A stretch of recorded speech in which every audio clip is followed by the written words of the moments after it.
edge and put that perforated pipe system along the edge, but that didn't take very long. An invocation this evening by Brian Nevins, our Erlanger Police Chaplain. Welcome. Father, you're good and you're gracious, Lord, and you're a God of order and authority. And we thank you for the men and women here that you've given authority over the city of Erlanger. We ask that you give them wisdom, God, that you would give them great wisdom, Lord, to reign and to rule in such a way, God, that is pleasant, Lord, and is a blessing to the people who have elected them. Lord, we thank you for the police and the fire departments that serve us. And Lord, we ask for their protection. We ask that you would look over this city. God, we ask that you would look over these citizens. And Lord, that you would continue to bless us. And we ask these things in the name of Jesus. Amen. Amen. Amen. Thank you. All right, I now call the August 2nd, 2016 regular meeting of City Council to order. Let's please rise and say the Pledge of Allegiance. I pledge allegiance to the flag of the United States of America and to the republic for which it stands, one nation, under God, indivisible, with liberty and justice for all. I'll ask Mrs. Hoffman to take roll call. Mr. Meyer. Here. Mr. Burke. Here. Mr. Dunhoff. Here. Ms. Skidmore. Here. Ms. Sudkamp. Here. Ms. Pitts. Oh, sorry.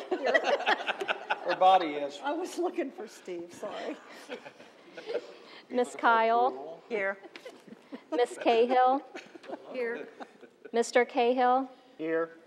Mr. Skidmore. Here. Mr. Blankenship. Here.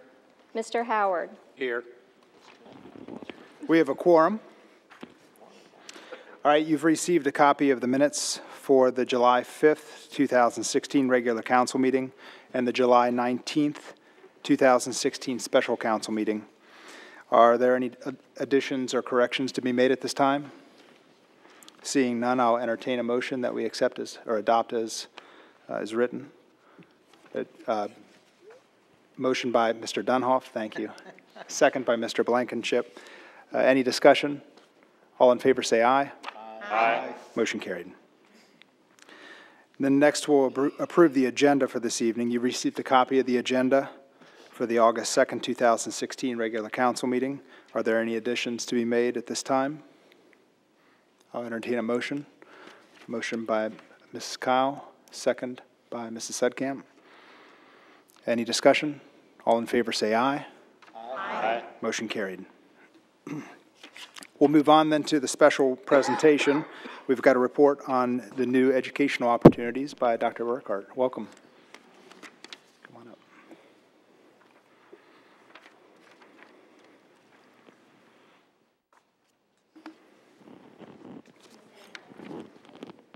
Sure.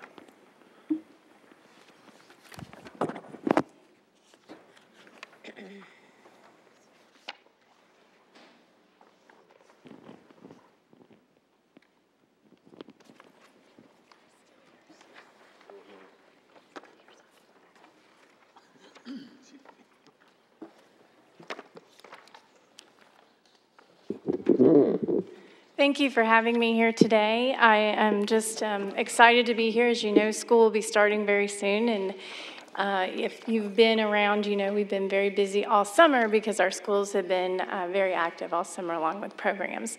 But today I'm here just to talk to you about a few new things we have and update you on some old things. So I passed around a copy of our district newsletter that is soon to be mailed, if you haven't already received it, to all residents that live in the boundaries of the school district.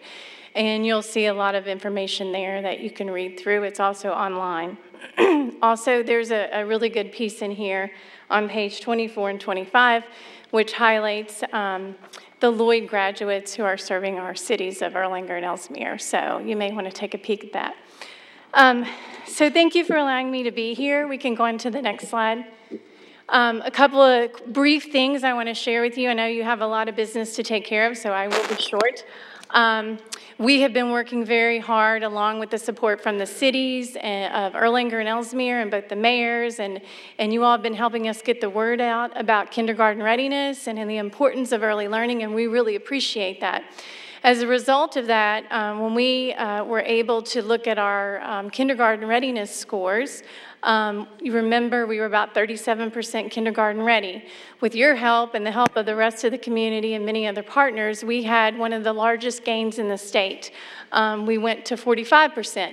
The whole state of Kentucky is 50% right now, so we're very excited about that gain, and we know that that could not have been accomplished without your help. And I know many of you, including the mayor, have been present in our activities and things that have gone on in the community to share resources and strategies and programs with parents. So thank you for that. We're very excited for that, and we want to keep on going. In addition to that, we're continuing to increase our dual credit and AP opportunities. So we have a new partnership with the Brighton Center. Right now we have partnerships with Thomas More, Northern, Gateway, and NKU, and also now the Brighton Center, which will be offering dual credit courses. So we continue to do that at little to no charge for our families as long as students receive an A or a B, and so it's been a very good program. In addition to that, we continue to work on service learning. Lloyd High School was again recognized for having one of the highest college and career readiness indices in the state. So we're excited about that, and we'll be hanging up a banner about that as well. But what I'm really here to talk to you about this evening are some community career and educational opportunities through the Brighton Center, through a program that's being piloted through a Kellogg grant in our community. And so I'd like to talk to you a little bit about that. If you can go on to the next slide. Before I start with that, I also want to mention, I know we also at Lloyd High School are one of the only high schools, we are the only high school in Northern Kentucky right now piloting a logistics dual credit courses, and I know that that's something that our community is really looking at, especially the companies we have in the area. And so our students in partnership with several businesses and Gateway will be able to take courses in logistics and then also entry-level apprenticeships and things like that. So we're piloting that for the rest of Northern Kentucky, and we hope that that will increase our career and workforce development in Northern Kentucky as a whole, and not just in Erlanger and Ellesmere. So we're very excited about that. So how that plays into the community is in the next slide. We have a program that's being offered through the Brighton Center, and what we hope is that you will help us get the word out. The city of Erlanger is helping us with this, as well as the city of Ellesmere. We're very excited. This is one opportunity for single mothers that will be offered here in this community, close so parents can drop their children off at school or at childcare and be able to attend these programs. It's a career boot camp where they will be picked up here and taken to Gateway and other businesses in the community in Northern Kentucky and be able to learn about what's available. Also, they'll be able to take courses, basic computer courses at Lloyd High School through that session. And then also we have a career success skills series. This is also offered through the Brighton Center and the Kellogg grant, and it is a debt-free pathway to workforce development, which means that it could be anything from someone who is underemployed, who has a college degree, who's maybe underemployed, or someone who would like to obtain a college degree, or someone who really would just like to change jobs or find a new career. So we're really excited because this is something that can be offered right here and people don't have to travel to that. It's called Step Forward. And any one of those things, the career success skills is going to be offered in Ellesmere, and then Erlanger is helping us with the career boot camp. And then, as I said, the basic computer skills will be offered at Lloyd High School. So we hope to get as many single moms as possible to be involved in that. And then the next slide is another program.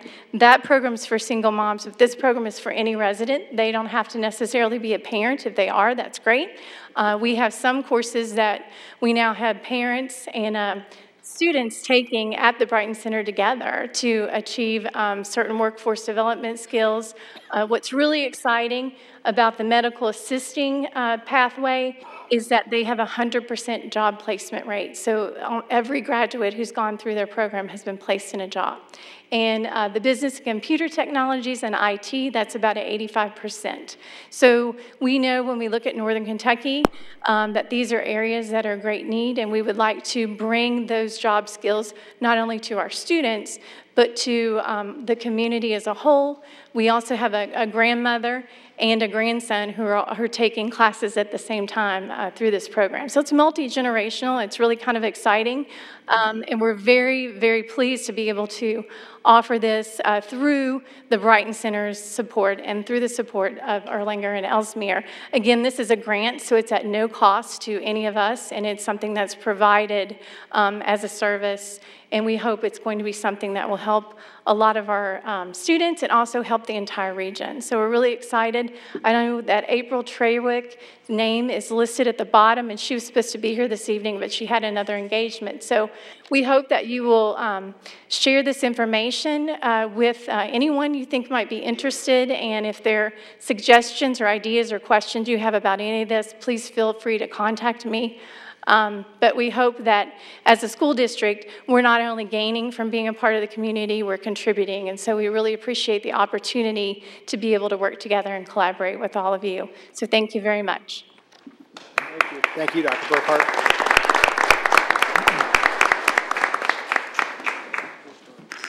Thank you. Next up on the agenda is the mayor's report. We've got an exciting time going on in the city right now, and I'm glad to see so many neighbors here this evening. Few things that I just wanted to review real quickly. And one thing I wanted to talk about was there was an item that was on the agenda that we had taken off the agenda. I wanted to explain that. This was taken off over a day ago, but we've been talking about instituting a vacant property commission. This is basically an ordinance that we are creating based off of some recent legislation that's just passed in Frankfurt. Basically giving the city another tool in the toolbox for non-compliant vacant properties where we have trouble with having them maintain what the house looks like, the height of the grass and weeds and things like that. We had been working on putting together this legislation for here in the city, and we didn't have any immediate issues. I mean, it's basically just following through with what Frankfurt has created. Mr. Gatlin had contacted our insurance company, Kentucky League of Cities, to see if maybe they had some guidelines for us on this legislation, and they informed us that we were the first city to be putting together an ordinance to follow through with this legislation. So at this point, we are kind of taking the heat off of that a little bit, and we're going to, since it's not something that's an immediate need, we are going to take our time and not rush into making a new law on that.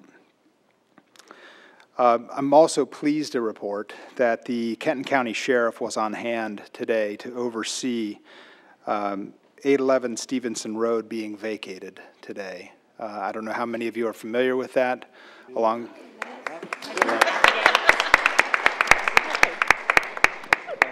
I hate to see it happen like that, but hopefully this closes a chapter in Erlanger that we've been struggling with for over 2 years. So I'm thankful to see that happen.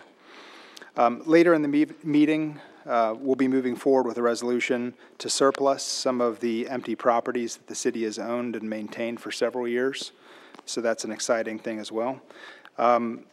We'll also be annexing in property. I see a representative from Dries here this evening on Turkeyfoot Road that it's being developed by Dries currently.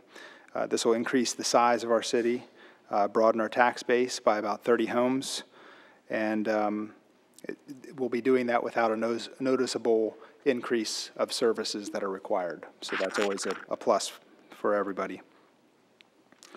We have a resolution on the agenda regarding a funeral home applying for a text amendment. I believe that's why a lot of folks are here this evening.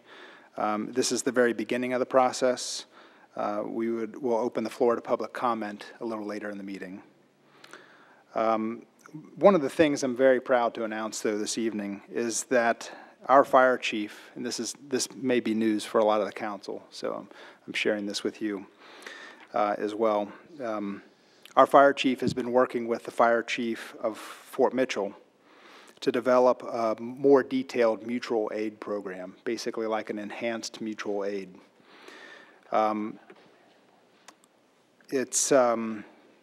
Our departments will begin to work together more closely to solve some of our staffing issues, reduce the need for overtime, increase the on-scene safety for the professionals, allows us to respond with proper equipment, reduces the duplication of equipment between our cities and our departments, and it should help our ISO rating, and should lower our operational costs for both cities. The implementation of this is really quite simple to begin with. It's basically the Fort Mitchell Fire Department will hire the Erlanger Fire Department, the Erlanger professionals as part-timers, and we'll hire their staff as part-timers as well. And if you followed it at all, a lot of times our issues are not so much with the equipment that we have, it's staffing the equipment. And this solves a major problem that we've struggled with for a long time, and it really is going to help everybody that's involved. So I'm sorry that Chief Whitaker isn't here this evening to talk more about it and give you more details of the program, but you will be hearing more about it soon from him. And that's all I had to report this evening. So we'll move on to the next item on the agenda. Under reports of committees, we've got Public Safety, the Police, Mrs. Sedkamp, Mrs. Kyle. Yes, I have a few things. First of all, as construction continues on I-75 northbound, there's a lot of traffic concerns. Accidents are part of the day-to-day daily operations. I don't know if you saw any news about this in the paper or not, but our police officers have responded to quite a few accidents, and it is kind of dangerous, so people have to really pay attention when you're going that route. So we just wanted to make everybody aware of that. Also, the Riggs Avenue is going to have at least one traffic officer during work times until that phase is completed with the reconstruction there. And also, Sergeant Todd Rice and Officer Bailey, they both attended the Occupant Safety Awards luncheon in Lexington on July 27th. And Sergeant Todd Rice won the award for the most seatbelt tickets written for the entire department for the year. So, kudos to Todd. And then Patty has more to add. In a combined effort with probation and parole arrests for trafficking illegal narcotics in the 400 block of Locust Street. Breaks my heart. This particular residence has been under investigation. Primarily, it appears to be a methamphetamine, I never can say that, was being manufactured at the location. You think I was taking it the way I'm talking. The community resource officer attended Cincinnati Crime Stoppers meetings. Erlanger has been asked to host an upcoming Crime Stoppers meeting. That'll be great. Chief Wilson and Sergeant Sterling attended the Optimist Club meeting in Crescent Springs as the first guest of their Blue Lives Matter series. Background checks are continuing for potential new hires, and I sadly must report that Assistant Chief Doug Eagler has announced his plans to retire at the end of August. Several promotions and one new hire will result from this, and Lieutenant Fleming is in the audience. Anybody have any questions? Covered it all. All right. Thank you, Lieutenant. Thank you. Next item on the agenda then is under Public Safety, Fire, EMS. Mrs. Skidmore, Mr. Meyer. We're going to do a little bit different thing tonight. We usually read how many runs they make, and if anybody does the math, we'd never tell how many people were like DOA, but if you do the math, you can figure it out for yourself. Anyway, Erlanger Fire EMS would like to take a moment and congratulate our newest firefighter paramedic, Daniel Napke, on his successful completion of the University of Cincinnati's paramedic program. He will soon be operating as a paramedic for the city after some brief precepting and course completion of state requirements. The year of commitment to the program was very demanding, and his hard work has not gone by unnoticed. Congratulations for all of your hard work and your accomplishments, firefighter paramedic Napke. And then this one's a little longer, but this one talks about quite a few people. It says, congratulations to firefighter paramedic Elliot Epping for his outstanding care of a critical patient who had to be synchronized cardioverted in the early morning hours of July 17th. Firefighter medic Epping acted quickly and without hesitation to perform the life-saving procedure for this patient.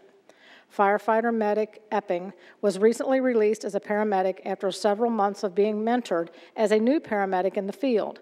He has provided exceptional care to all of his patients during his mentoring period and continues this practice since his release. He has demonstrated a phenomenal ability to remain incredibly calm in extremely stressful situations. Firefighter paramedic Epping is a graduate of the University of Cincinnati's paramedic program. Firefighter EMT Jordan Odway was there to assist firefighter paramedic Epping with patient care as a paramedic student. Firefighter EMT Odway is currently in Gateway's paramedic program. Jordan has been so excited throughout his paramedic education to get in the field and practice his skills. This event fueled his passion for advanced life support even more, and he cannot wait to obtain his paramedic certification. As with any critical patient, an engine response was requested. Engine 52 responded with firefighter EMT Bob Hugg and firefighter EMT Glenn Kilby. They assisted with packaging the patient and transporting the crew and their critical patient to St. Elizabeth Edgewood. And without the quick action of the crew, this patient's outcome could have been very different. Erlanger Fire EMS is so very proud to have these invaluable individuals on our team. Great job. I think Captain McQuarrie is here for any additional questions. All right, thank you, Captain. Thank you. Renee, thanks for letting Gary give you the hard job. Those were a lot of tongue twister words all That's right. All right, next up we've got Public Works. Mr. Cahill, Mr. Skidmore. Yes, the Spring Valley Drive reconstruction project is about to get wrapped up. The retaining wall project has been completed. Just a couple items that needs to be taken care of. The train depot deck renovation project is near completion. They're just waiting on a couple brackets for the railing system. And Mr. Ed is in the house. All right, thank you, Ed. Thank you. All right, then next we've got administration. Mr. Howard, Mrs. Cahill. Yes, Mayor, we got several stuff we need to bring before you all. That we need to request a committee meeting on Tuesday, August the 16th, to discuss the 2016-2017 tax rates. All right, we'll add that. Also, we're also asking that we have a need for a special council meeting on that same night on Tuesday, the 16th, to have the first reading on the ordinance for the 2016-2017 tax rates. Does it have to be that night? I was going to say, that's the same night we're talking about it. Yes. Okay. All right. Will that give us time to prepare and discuss what those rates would be? Or are we going to draft that ordinance on the fly? Well, we can. You're talking about the tax rates, yeah. Well, I mean, we'll have the ordinance prepared. A couple different versions. Sure. Yeah, for those options to be put in for the rate, absolutely. But if we don't have that done and have that done, the October 1st date comes up on us very quickly, so we need, we need to get that second reading by the 1st of September in order to get those out by the 1st, so. Okay. All right. Thank you, Mr. Howard. Also, in regards to that, we need to ask that the attorney draft an ordinance. They have that first reading of the tax rate ordinance on Tuesday the 16th as well. All right. Can you add other, Mr. Gatlin? All right. Thank you. Okay, well, that was good.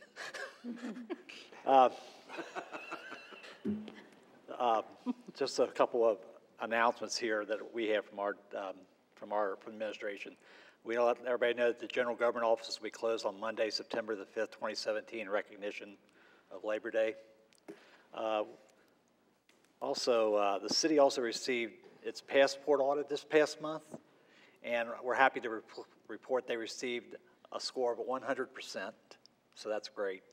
And it's as far as I heard, it's a pretty hard thing to get 100% for that. That's awesome. For that. So our special thanks goes to Jen Magerle and Steve Canfeld for the fine work they do back there getting those passports together. So from the Historical Society, the Historical Society is having their yard sale on Saturday, August the 13th from 8 to 2 p.m. and they are in need of volunteers. So if anybody's not doing anything on August the 13th from 8 to 2 p.m., if you want to volunteer an hour or two, please let Sherry know about that, and she'll pass that on to the Historical Society, I'm sure. And they're also in need of volunteers if anybody wants to participate in photographing the museum inventory for that day, for this coming up. So please, the Historical Society needs volunteers, so we hope it will participate in that way in helping Erlanger Historical Society. So, and I believe that's all that I have. I'm going to turn it over to Kathy here. Okay, my job is upcoming events in the city of Erlanger. So this Thursday, August the 4th, from 7 to 9 p.m., the Revolver concert at Flagship Park. They want you to grab a blanket and bring your own seat to sit in, and they're going to have a rocking good time with the band Revolver. Kona Ice will be available for purchase, and the city will provide games before and after the concert. Star Party at Flagship Park on Thursday, August the 11th, from 8:30 to 10 at night. The Cincinnati City Observatory will bring portable telescopes to Flagship Park for nighttime viewing. There should be, if we have a nice clear sky, whatever, you should be able to see Venus, Mercury, Jupiter, Mars, and Saturn. If it's a cloudy or rainy, then this event will be rescheduled, so just check Facebook to see if we're going to have this or not have it.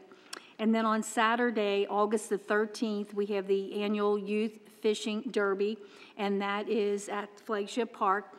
And the Kentucky Fish and Wildlife Department will be there to teach you everything that you need to know about fishing. If you have your own fishing pole, you can bring it. If you don't, you can borrow one from them, and they will provide bait and everything. They will bait the hooks for you, too, anybody who's not interested in doing that. It's nice if the parents bring a chair to sit and let the kids enjoy this fishing, and that's from 8 to 10 a.m. in the morning. And if you are 16 and over and you're going to participate in this, you need to have a license. If you're just going to be there assisting your children to getting it in and out and whatever, and the fish hanging there and help getting it off, whatever, you don't need one. But if you actually want to fish yourself and you're 18 or older, or 16 and older, you have to have a fishing license. But if you're just there to watch your children, that's fine. And then on August the 26th, which is a Friday evening from 6 to 8, the Erlanger Ellesmere schools will have their annual block party over in the parking lot at Tishner.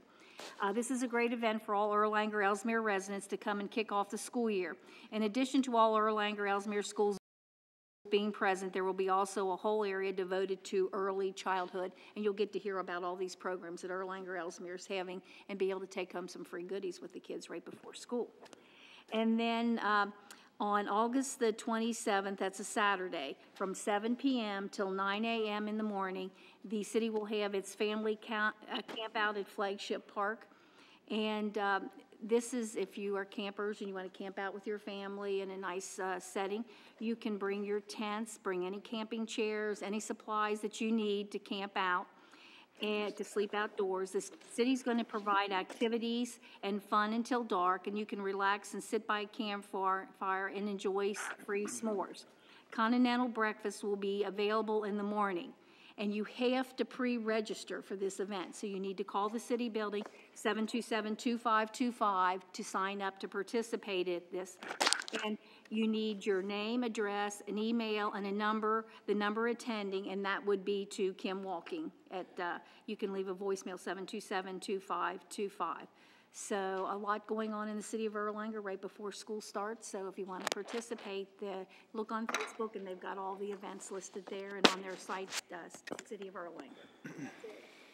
Thank you. I don't have anything. Okay, thank you, Sherry.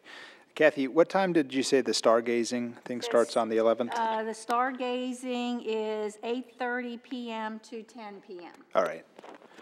That was fantastic last time. We were able to see the rings on Saturn, and we saw 4 moons of Jupiter. We saw the International Space Station and satellites. I mean, it was incredible, really incredible. Okay, thank you.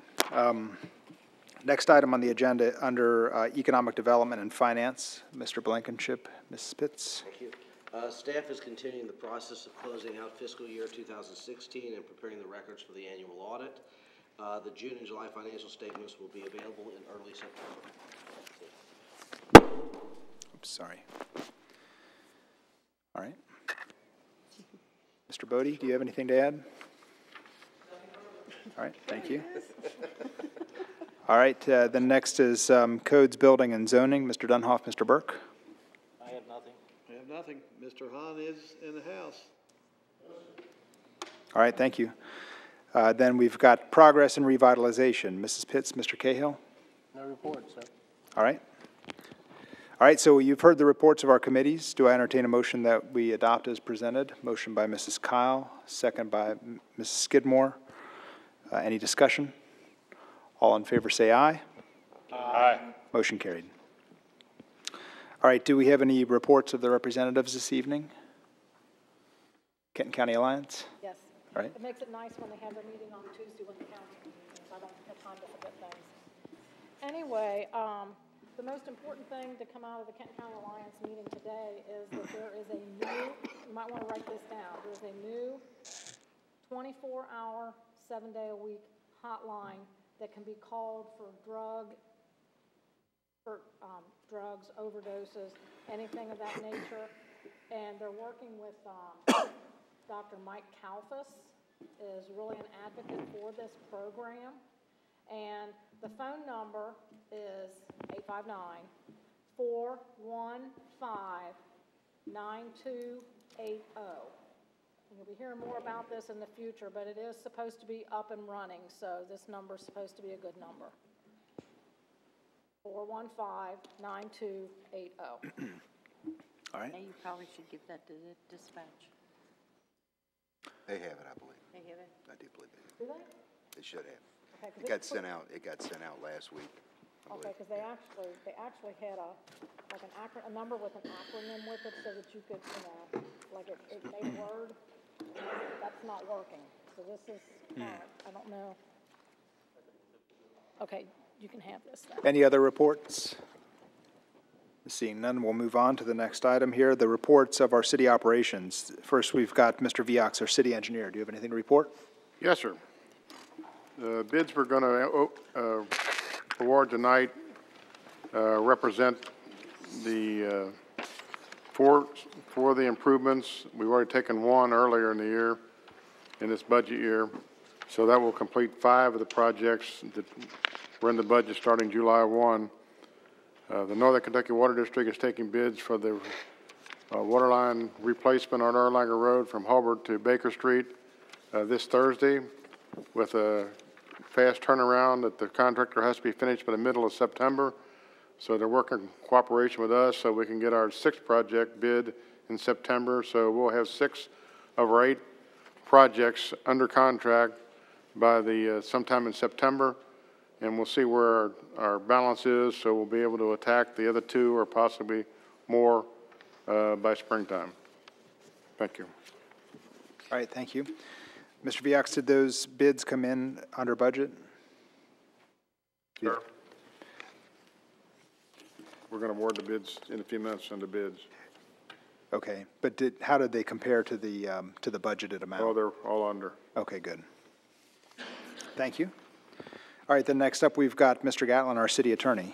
Thank you, Anything Mayor. to report? Yeah, just a few things that I want to draw to council's attention. The mayor has kind of given a preview of some of the legislation that's on tonight. First is the in-home business first reading. If council remembers, we discussed this a month or 2 ago. It went through the planning commission process. That's a text amendment to kind of, probably the best way to put it is to modernize our zone on that, to be a little more lenient in some ways as it relates to home businesses, but also not be in a situation where there's a lot of parking, traffic, cars, signage, that we're probably more open here in the 21st century, that more people are doing the solo shop out of their house, but We don't want them, running a full-fledged business in a residential zone. So I'll go through some of those details as we go through that first reading. Also, we're doing a first reading tonight on an annexation on property on Turkey Foot. This is a consensual annexation.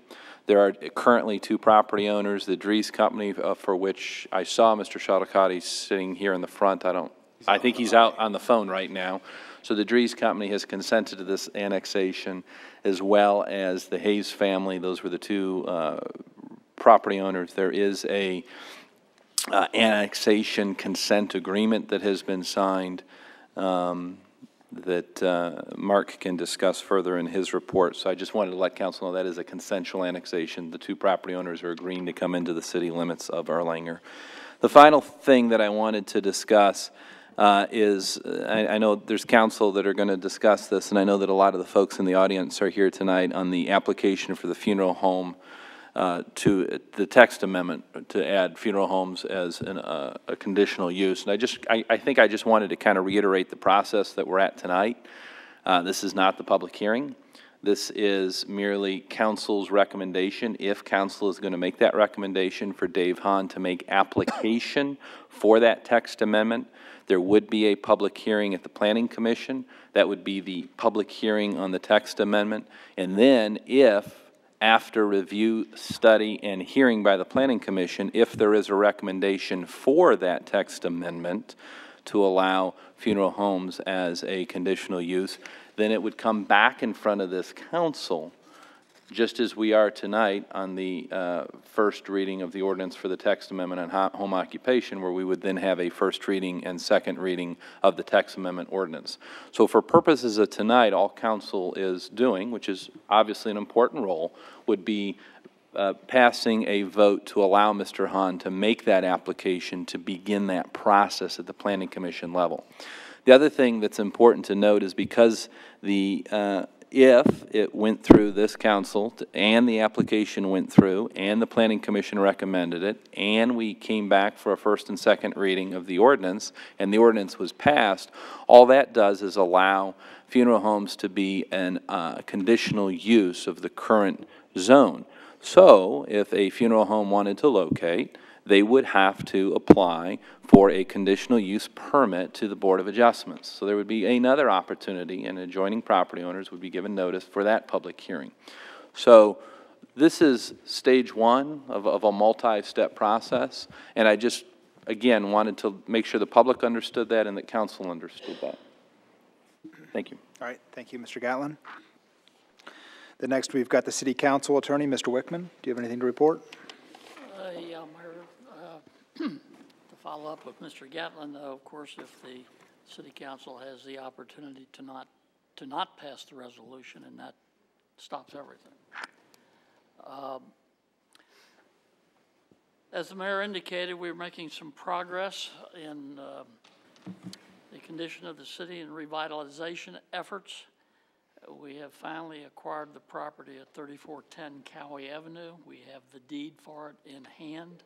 It's been signed by everybody. It'll be recorded tomorrow. And at that point, we own the property. We can do with it whatever we want to do with it. Likewise, the property at 811 Stevenson, as I indicated last council meeting, that's such an aberration. I cannot, it's a story. It's a story in and of itself, and I hope it never repeats itself. But we have finally got to the point where the bank that purchased the property at the Master Commissioner's foreclosure sale has finally obtained legal possession of the property. That's accomplished through what is called a writ of possession that comes out of the Kenton Circuit Court. It took us forever to hammer the bank to get them to go through the process to get that document. It was finally issued last Monday. Legally, and by its terms, it's not enforceable until 7 days after it was issued. So it couldn't be enforced until today. I attended that hearing on Monday. I hand-carried the document to the clerk's office, from the clerk's office to the sheriff's office, to make sure that there wasn't any slip-up and it would be enforced today. And it was. The Kenton County Sheriff had 2 deputies on site this morning at 10 o'clock, and I didn't stop, but I presume they theoretically put the bank in possession, changed the locks on the property, and evicted the occupants. The problem is it still looks terrible. It's improved because there's no trucks loaded with debris down there anymore, but it still looks terrible. The grass needs to be cut, the garbage needs to be taken out, those kinds of cosmetic things. It's also got some functional problems. We've been hammering the bank again. I mean, we're in contact with their representatives almost daily, at least our office is, and have recognized that they need some time after they get legal possession of the property to get in there and do some work. Hopefully that'll be done by the next council meeting. If it is not, we will certainly be issuing more citations to them and continue to hammer away at them until we get that property in somewhat decent shape. The building is so bad, I wouldn't be a bit surprised that whoever buys it will have to tear it down and start all over again. Finally, the property at 3409 Cowie Avenue is in the process of foreclosure. All of the required documents have been filed, and I would anticipate the Master Commissioner will schedule that property for sale either in September or no later than October. So that's all I have. Good job, Frank. All right, thank you. All right, then next we've got our City Administrator, Mr. Fields. Yeah, speaking about the legislation for later on in the agenda, the map amendment we had talked about, if you remember, for Houston Road properties, it's the last one on there, the resolution. We talked about that at the last committee meeting. That is to change that residential zone to the highway commercial zone on those properties that we own on Houston Road. Houston Road, as we know, will be more, I think, favorable to the highway commercial than it is to the residential. So that's what that resolution is, to do that tonight, so we can make application with the Planning Commission to change that. Also, we're going to go ahead, if you remember in the last committee meeting, we also talked about how we were going to advertise the properties that we had talked about on Houston Road. We're going to go ahead and do that RFP. I will get it out to each of you to look at, and on the 16th, if we're going to have a committee meeting, we'd like to show that final RFP to you. We showed you a draft of what that would look like. But along with that one, we also want to do the property on Woodward Avenue. That was surplused also at the last meeting, at the last council meeting. That was also on that surplus list. So we'll have both of those ready for your consideration at that committee meeting on the 16th. Also on the 16th, we would like to talk about sidewalks again. We discussed it a little bit before. There has been some interest in changing our ordinance and what it looks like today, and we do need to do that. We have changed some titles within the city, and when you're looking at some of those things, we need to make the ordinance reflect exactly what those are if we're going to keep it the very same way. I know the mayor and I have been discussing the surveys that we had talked about, doing surveying, inventorying basically our sidewalk stock throughout the city. I have been receiving several complaints from residents about the sidewalks and some of the conditions, so it's one of those things that we need to step up on. I was also approached by the city of Ellesmere this past week wanting to do a joint grant application for sidewalks on Dixie Highway to complete or extend that project that we have been working on for the last few years now. Whether we go northbound or whether we go southbound. If we go northbound, we'll be on our own. If we go southbound, of course, we share Dixie Highway with Ellesmere on that side. So it's something else we need to discuss on the 16th. So sidewalks, I would like to add to that agenda if we could. Also, Mr. Gallen talked about the annexation ordinance that's on here tonight for first reading, the consensual annexation with Dries here. I'd also like to have a special meeting that night on the 16th to have the second reading of that ordinance. They're ready and prepared to start doing some work and some permits to be issued, and we need to get that into the city so that they're dealing with us and not several different entities. It would be easier for them and more convenient for everybody involved. So we'd like to add that for the second reading at that special meeting also. We're going to consider the tax rates that night, so if we could add that to the agenda. We feeding you? Sure. Sounds like we're going to be here for Yeah, absolutely, absolutely, absolutely. Let me write that down. Yeah, right. Yeah. Pizza, right? Okay, we'll do that. Okay, so we got that, and special meeting on that one. I would like to, this is good news, the facilities study, firehouse location study kicked off last week. There were some representatives here from the company that received that bid. They met with fire, I think, for at least one whole day, and then they were here another whole day touring the facilities and looking at some things. We should have, those people were from Baltimore, Maryland, so they came in here from there. So I'm sure they'll be back.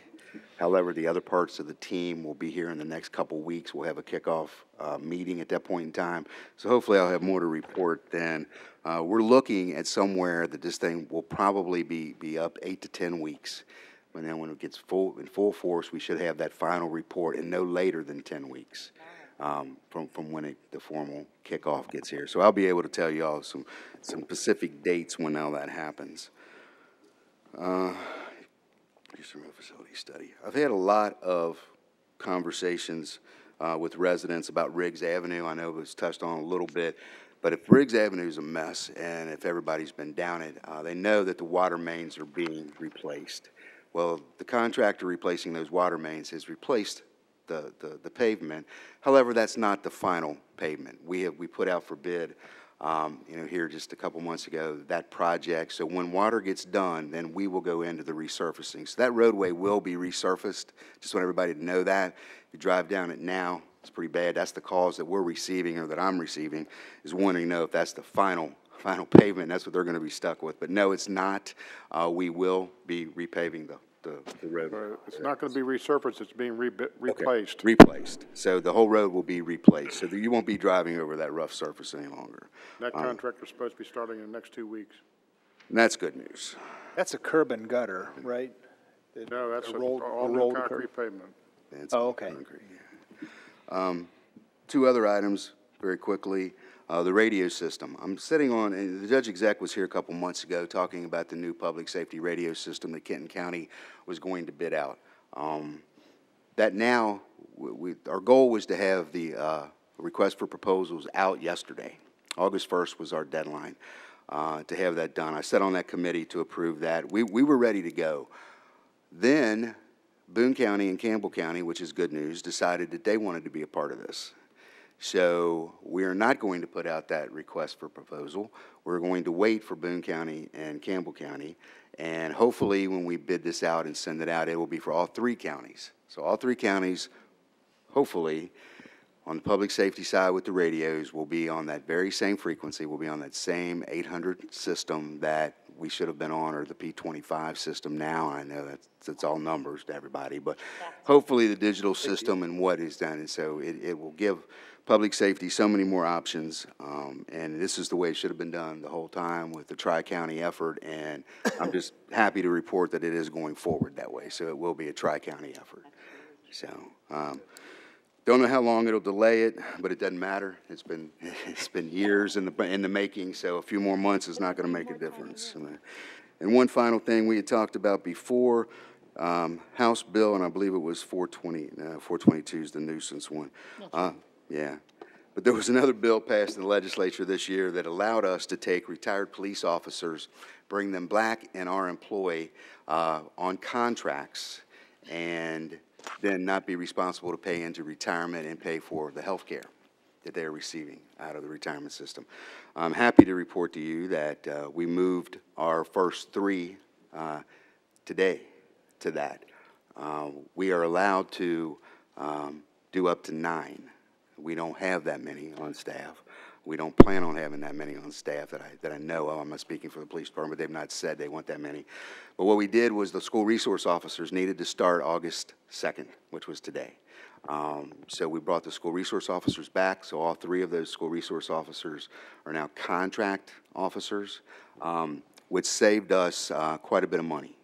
In the long run, we were paying into the retirement system, plus we were paying the retirement system back for their health care.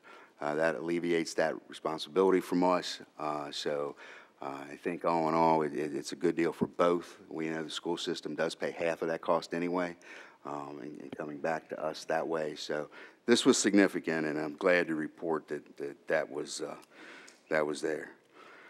Also, one final note, Joe, you here? Would you come up to the podium, please? I'd like to introduce to you Joe Christofield. He's our new Communications and Public Relations Manager. I know that you all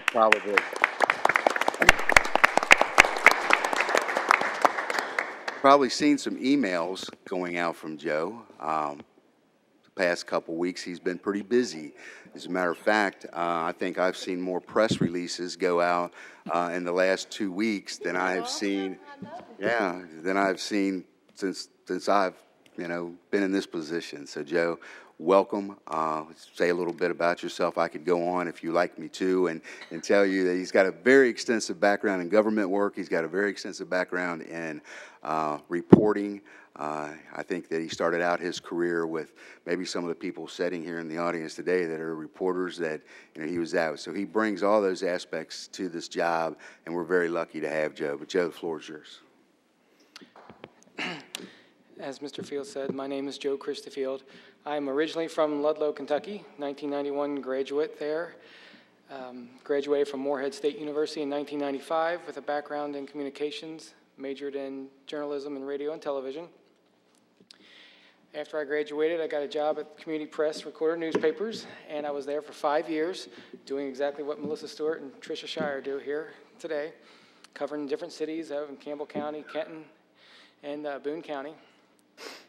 And after 5 years as a reporter and editor there, I took a job as city clerk in the city of Florence, and I had been there for the last 14 years up until July 8th. And that was my last day there, and I started here on July 11th. So I didn't take any time off, just wanted to hop right back into it. I'm married. I've been married for 19 years. I have 2 kids. My son Will is going to be 15 in 2 weeks from today. And my daughter Ellie is 9 years old. Both attend Beechwood High School and elementary. I'm a resident of Fort Mitchell. Been there for about 14 years. And I guess that's pretty much it. If anybody has any questions or anything.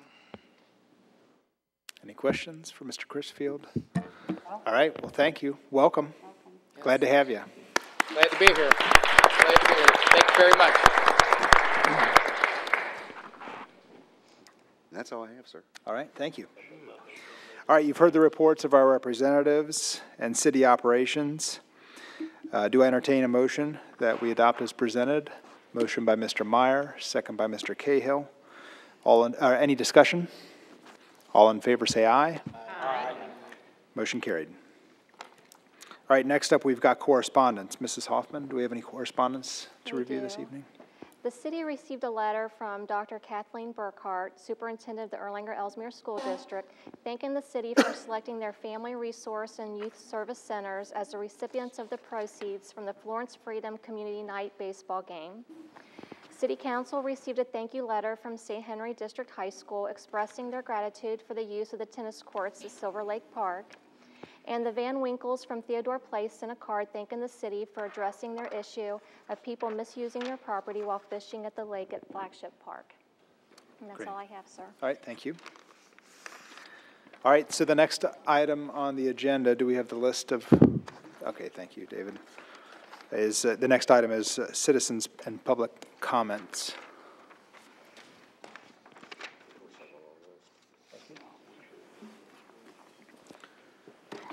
All right. Looks like we've got, so let me count these up real quick. Yeah, okay. So we've got quite a few people signed up to speak this evening. Go over just a couple ideas here. We'll limit the time at the podium to 3 minutes per person. If somebody's said something that you agree with, we would ask that you don't repeat the whole thing, that maybe you just say that you agree with whoever came before you, and we'll try to keep things moving throughout the evening here. I don't know that there's an order. I'll read them in the order that I was handed them here. The first person on the list is Mr. John Huff. Would you like to come up? All right, thank you. All right, then we've got Francis Leroy. Francois, sorry. Well, good evening. I'll keep this very short. I'm a long-term resident of Erlanger. I've been living within the city limits for about 13 years now. Previously lived in Edgewood, and before that in Lexington, and before that France. But anyway, that's beside the point. But just about 2 months ago, we moved into the Brightleaf Estates area. As a matter of fact, our house is the very first house on the left as you enter the neighborhood, 1204 Brightleaf Boulevard exactly. And we were attracted to this area because of the reputation of the neighborhood. And we were attracted. As we decided to move from our previous residence in Erlanger, we considered many different options, including outside of Kenton County and definitely outside of Erlanger. However, we settled on Brightleaf Estates because of its location, because of the many amenities and the appearance of the neighborhood. Only to find out, of course, that as the city attorney explained and the mayor, that of course there's now consideration being done for, and excuse me if I don't use the proper legal language, but from some kind of rezoning or some kind of exceptions to be made, and that would therefore possibly allow for the creation or the construction of a funeral home. And I think that many of us are here tonight, to of course express our deep concern over the possibility that in the future, such construction may take place for a variety of reasons here that I'm sure many of us here will be able to explain, anywhere from traffic, from of course what it might do to the overall attraction of the neighborhood itself, as well as possibly property value. Therefore, for a host of reasons, I think as concerned citizens and residents of Erlanger, we wish this, of course, to be very carefully considered. And I do not want to speak on behalf of all of my neighbors, but I would dare say that all the people here present today from that particular neighborhood are here because they stand opposed to this even, to the very idea. So, thank you. All right, thank you, Francois. All right, we'll jump to John and Jennifer McVeigh.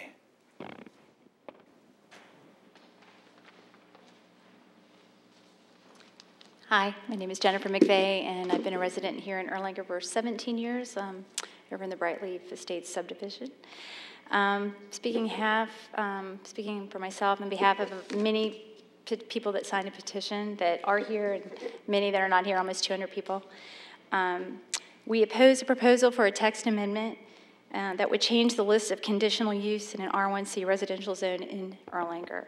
We feel it's unfair to bear the burden of traffic and safety implications if a funeral home or a funeral chapel, whatever they call it, are added to the list of conditional use in an R1C zoned area.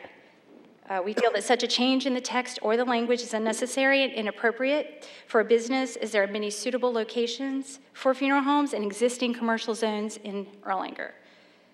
There is no sound reasoning to support adding any type of business to the conditional use designations when such businesses have many options placement in the city.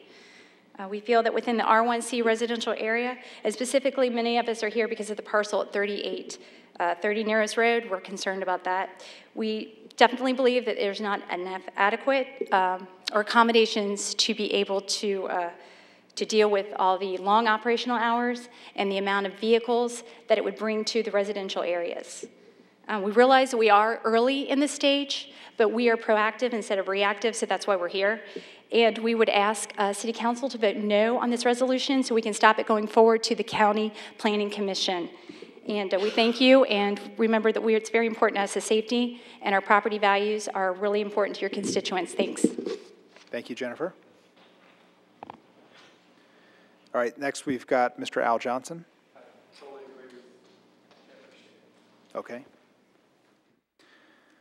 We've got, excuse me here, I'm trying to read this, R. Schenk. Yeah, I agree with what they said. All right. All right, then Mr. Chris Penn.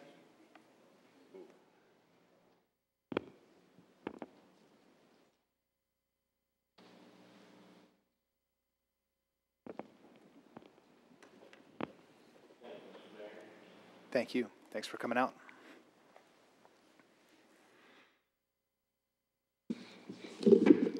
My name is Chris Penn.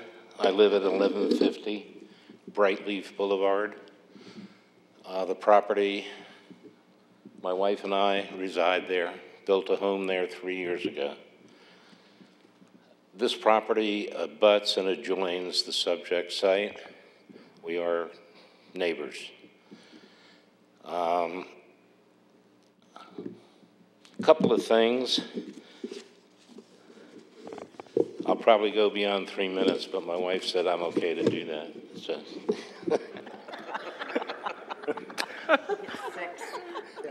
She just lets me live there. She owns the property. My professional background is somewhat in conflict with the issue tonight. For the last 50 years, I've been a real estate developer, builder, contractor. I've been before zoning and planning commissions my whole life in many states throughout the United States. So I've been on both sides of the issue.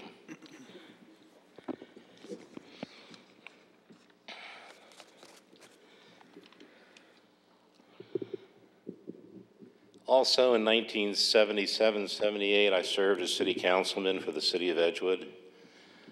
Mr. Wickman, I think, was the city attorney for Erlanger. And we passed what was mandated at the time under KRS 100, the first zoning books in Kenton County. So I have a little bit of knowledge, but I am not an attorney. So,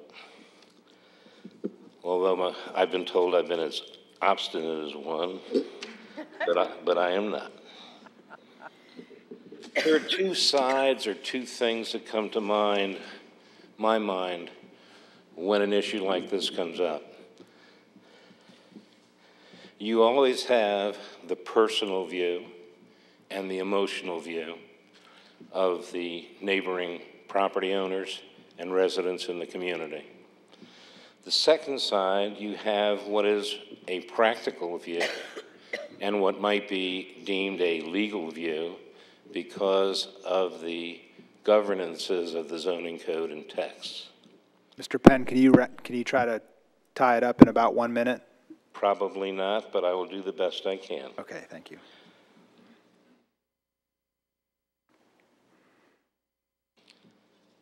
The personal and emotional views that I have been stated previously. I'm concerned about traffic. I'm concerned about future development in the area. I'm concerned about my property values. I'm concerned about my neighbors' property values. I also know we have, and you recognize, we have a fire and safety station down the street on Narrows Boulevard, or Narrows Road, and it's aptly named because it is a very narrow road. Neighborhood commercial is the zone for a funeral home, and you have to ask yourself, I ask myself, why this location? It's nowhere near neighborhood commercial, and right down the road, on Turkey Foot Road, half a mile away, there's probably 30, 40 acres of neighborhood commercial property across from Remke's. There's neighborhood commercial on Dixie Highway. I am asking you, and I'll cut this short, Mr. Mayor, but I'm asking you, why? And the answer has to be economics. It has to be that this land is 30, maybe 50,000 an acre versus neighborhood commercial, which might be 200,000 an acre.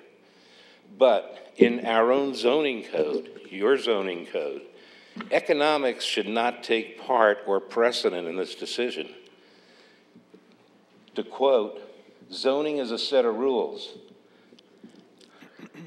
to guide the orderly growth and development of a community. It's not economically driven. Further in your own text, by the way, 347 pages worth, the purpose of the text is a comprehensive plan to promote the public health, safety, morals, and general welfare of the city, to facilitate orderly and harmonious development and the visual historical character of the city. And last but not least, standards have been enacted by the local government under the authority of this section for the purpose of protecting and preserving the monetary value and real estate located within local governments. Mr. Penn, can you say you're opposed to it? What? Wait a minute. What gave you that idea? Okay. I We're guess going my to need to move question, on to the yes, next. I'm opposed to it, and my question Okay. is, this shouldn't go any further. Okay. The property that I have now came under a zoning conflict 8 years ago when a developer wanted to put attached residential housing on that site. And this commission set precedent denying it, enforcing the fact that it's a residential community. Okay. Thank you, Mr. And I got Penn. lots more if you want to hear it. Maybe your wife can come up and read some of it for you. Let the record show I'm against it. Thank you. And it should not go for any further consideration. Thank you for coming out this evening. You should run for council. Been there, done that, yeah. Okay, next up, we've got Mr. Chester Carpenter. I'm just calling the next name. Thank you, Mr. Penn.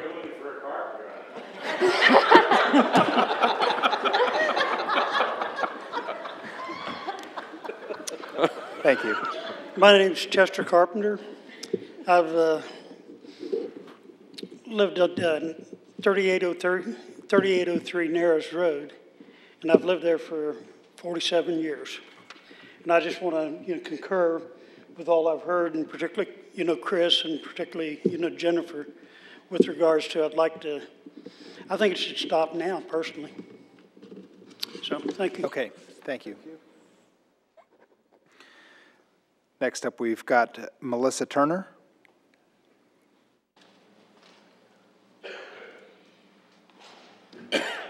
Hello, everyone. Hello, welcome.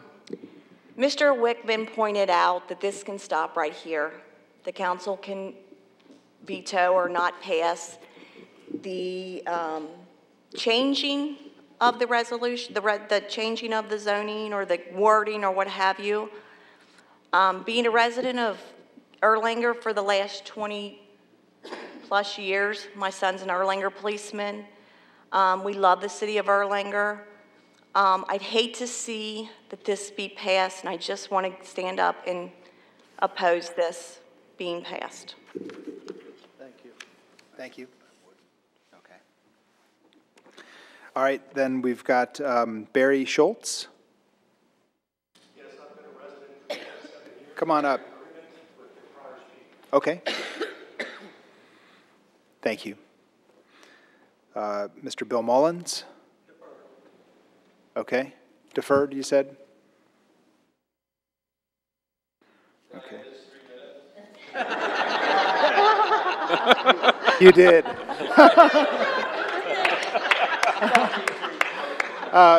Next, we've got Randy Zabo.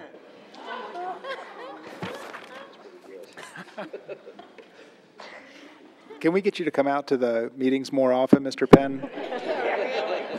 Randy Zabo? Oh, okay. Tracy Masma? Okay, thank you. Ann Isaac? Hello? Oh, hey.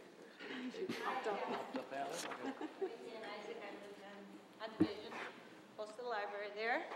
And I've been here at the past couple meetings. We've been talking about chickens. I've talked about chickens and the benefits of backyard chickens and the benefits of eggs of backyard chickens. And we're still working on, anything done by the council is kind of on hold right now, and we're still working on trying to gain support and awareness of, people in the surrounding area.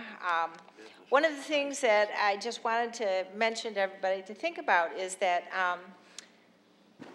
the people who are embrace sustainable urban agriculture and want to raise backyard chickens, these are people who are, very concerned about their environment. They're very concerned about the sustainability of, they want to eat their fresh food. They want to control what kind of food they eat. And they're usually very involved in their community. If you look at the demographics, these are usually couples in the ages of 30 to 50 that have children. They want to teach their children to, be good stewards of the land and be very humane to animals and have them raised humanely. And I think these are kind of people that you would want in your community. I live in the area I live in. There's, at least 10 houses that are up for sale. And I think, if I know a lot of people who are looking to buy a house, they ask, are chickens allowed in that area? And yes, they're not allowed in Erlanger here, but I think that would be a perk. If they would be allowed, that may be an incentive for somebody to move to this area.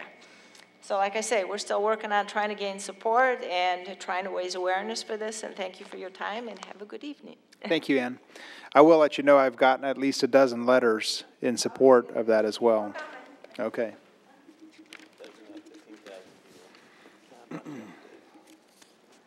Mayor, may I just say something? Absolutely. It was my understanding that council as a whole has decided to put this chicken issue to bed. Right. Am I correct or am I not correct? Yes, you are. Correct. Yeah. Correct. Yeah, I agree. I feel that we are being cast aside with our decision that we made, that we do not feel it's in the best interest of our citizens to have people raising chickens. I'm a chicken lover. I had Banny hens when my grandma was around. Doesn't belong in the city. Sorry. So I would like to just put this chicken thing to rest, if we could, please. So do we not allow Mrs. Isaac to speak at the meeting? Oh, no, I didn't Okay. say that at Okay. all. Okay. But Yeah, I was under the same I impression. don't want to give her any false hope either. Okay. All right. Thank you. Thank you. Well said. All right. Next on the list is, excuse me if I mess this up, Brian? No. Or is it Diana? From 30, I'm sorry, yeah. Excuse me, sorry about that. It was 3808 Gregory, yeah. Yeah, I'm also against the resolution to change the text amendment on the, whatever it is, the residential zoning thing. My yard backs up to Narrows Road, and so I would have a clear sight right to that corner, and I really don't want to see that in my backyard. All right, thank you, Diana. Diane or Diana? Brian. I just want to, Diana, okay, thank you. Oh, I'll let you look at it. It looks like, Jack confirmed, it could be Brian, so, thanks. All right, so next we've got Joseph Angles.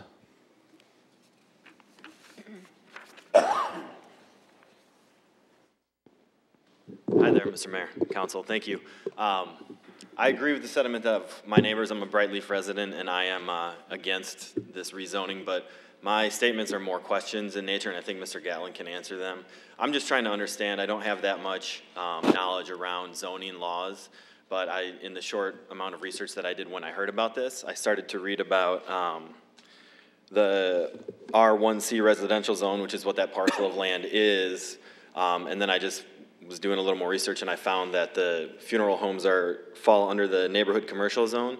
So when they apply for that conditional use permit, does that move any funeral home into the R1C conditional use exception? So any funeral home could open up in any residential zone? If they applied through a conditional use permit. Okay. Because the way it's laid out on the paperwork, I see that it's under the neighborhood commercial zone. I just didn't know if it would move. Is it still then in neighborhood commercial zone? Absolutely. It would do nothing to alter it being in neighborhood commercial. Okay, and that was what I wanted to clear out. Just add it as a conditional use. Because I was under the impression that we were actually changing the zoning law. This is just a permit off to the side. We're not changing how the property is zoned. It's a text amendment to the residential zone to allow as a conditional use someone to make the application for a funeral home. Okay.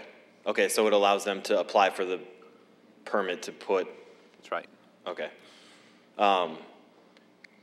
So then we're not let's say this passes, and I know you said this is very early on in the stage, but let's say it passes through. In the future, then, any other funeral home would still have to go through the same questions and rigor to get a property there? Yes. Okay. I just wanted to clear that up, because I was under the impression that we were changing the actual zone itself. No, it's not it's a text amendment. Okay. To add as a conditional use. Understood. Funeral homes. Okay. So any funeral home that would want to apply would have to seek out an application through the Board of Adjustments. There would be a public hearing, and the Board of Adjustments would either vote it up, vote it down, vote it up with conditions. Okay. My only concern was why wouldn't someone lobby for that parcel to be simply rezoned into neighborhood commercial? I don't even know if that's possible, but it seemed like we were going about it in a backwards way. Getting this amendment to be able to put a funeral home there rather than rezoning it, because it's great. I think it's greater than 5 acres, and that's what it would need to be a neighborhood commercial zone, right? So I guess my question was just why wouldn't they ask for it to be rezoned versus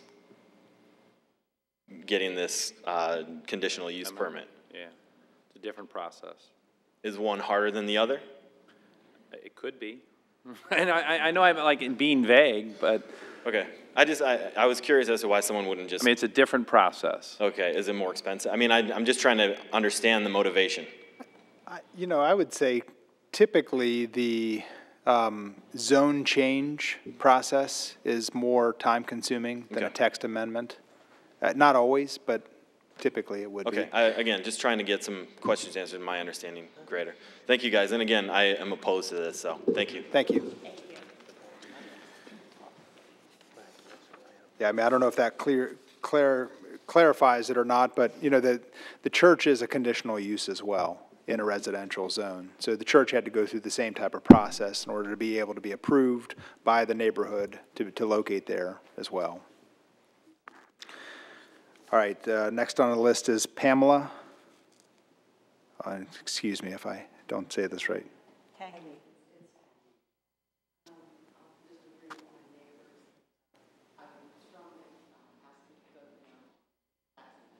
Okay, thank you. Thank you. Tagney, thank you. All right, let's see how good my practice was. John Tagney, come on up. Yeah.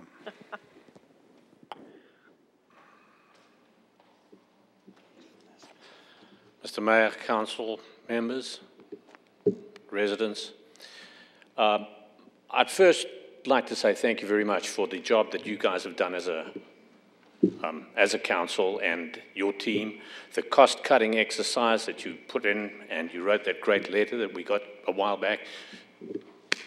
Great job. Thank you. Great to see government actually cutting costs. That's fantastic. But that's not why I'm here. I'm here to oppose this. Just so you understand the accent, I've been a citizen in the United States since 2002, a resident of Erlanger since 1998. And great city, never had to get up and talk like this before at any of these events. But it is of particular concern, I think, that something like this goes ahead. First of all, that gentleman standing over there with a check shirt that just spoke just a moment ago, it just seems a little off to me as well, and I think that's what he was getting. Why there's got to be a text amendment rather than them doing the more normal process of changing the zoning or making that application, and that's a little concerning. The second thing is that I don't know if any of the residents are aware, but one of the things that comes after a funeral home on the property comes very often. The company, and I say it is a business, they want to develop a crematorium because that's where the real money is. And to do that, it's a simple process to get an air permit through the EPA.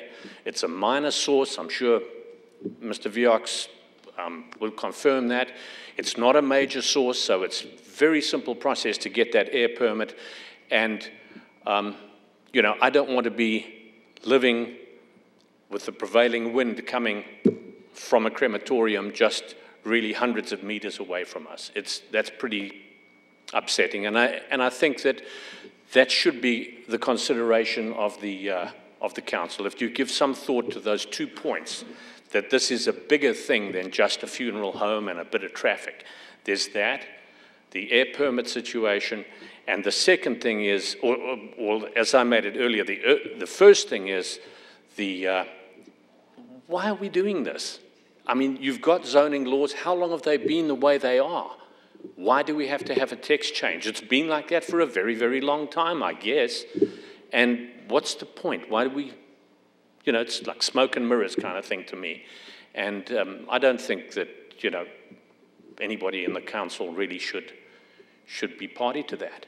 So I request you give some thought on that basis, and let's stand up and be proud. And again, well done on the cost cutting. You're doing a great job. Thank you. All right. Thank you, John. All right. Is Mike Shuttlecotty still in the audience? Okay. Mr. Charles Sadler.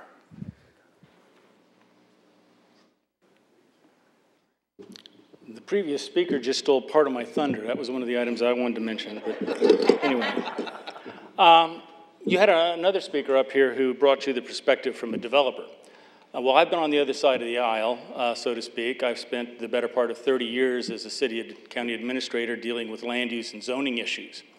And the thing that troubles me is, let's forget this particular site, the whole concept of increasing conditional use permits in residential areas.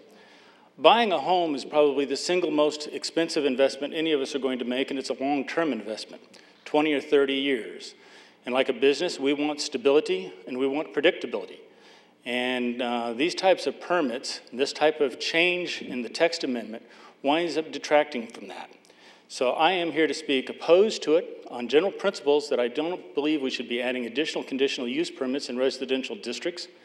Though it may be written for an R1C, R1Cs usually butt up against some other residential district. The effects of this type of development can go well beyond just the adjacent property. It can go into entire neighborhoods. And sometimes it's not just the concept, maybe I should say it is the concept of a funeral home that can be even more disturbing than the fact that it's a commercial operations. Many folks have unusual feelings, shall we say, concerning being closely in proximity to a place where embalming is done, where crematoriums might be located, where funerals are done. It winds up having a deleterious effect on a much larger area than just the adjacent property. So if you're asking how I am definitely opposed to this. Thank you. All right, thank you. Next, we've got Joe Durrett. I agree with Okay. On the chickens, too? All right. All right, then we've got Tina Sansoni.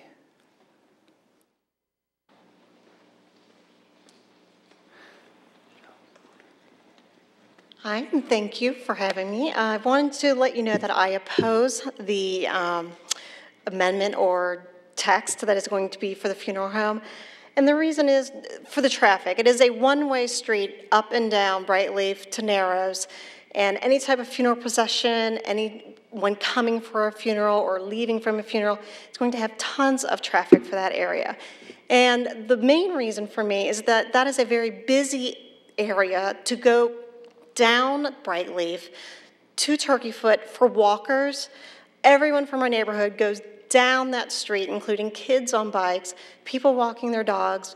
It's very busy traffic and on foot traffic. So I'm just concerned about that as far as safety, traffic, and I just think it's a big, business that's coming into that property if a funeral home would go into that property as far as traffic for our neighborhood. Thank you. Okay, thank you, Tina. Then we've got Mr. Tom Jones.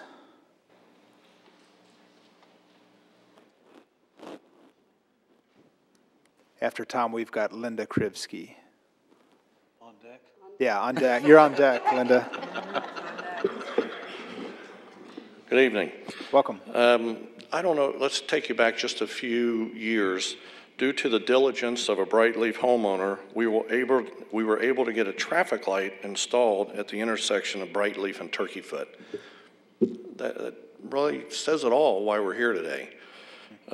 This was due to the traffic on Turkeyfoot with all the new establishments being built. Since this time, we've had an apartment complex being built. Now Dries is building homes called the Enclave, and also a retirement home being built. The bottom line is this property in question is not zoned for funeral homes. As I'm not a politician, but this gentleman says this is stage one. I believe this council should say this is the last stage. We've had enough executive orders in our present government. We certainly don't need to start them in Erlanger. The bottom line is common sense should be the answer to no to the funeral home. The council should tell any business that they need to buy somewhere that they are zoned and leave our property value alone. Thank you. All right, thank you.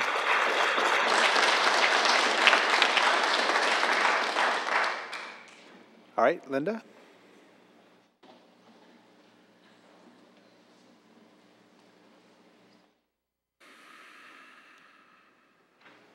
After Linda, we've got Joyce Huff.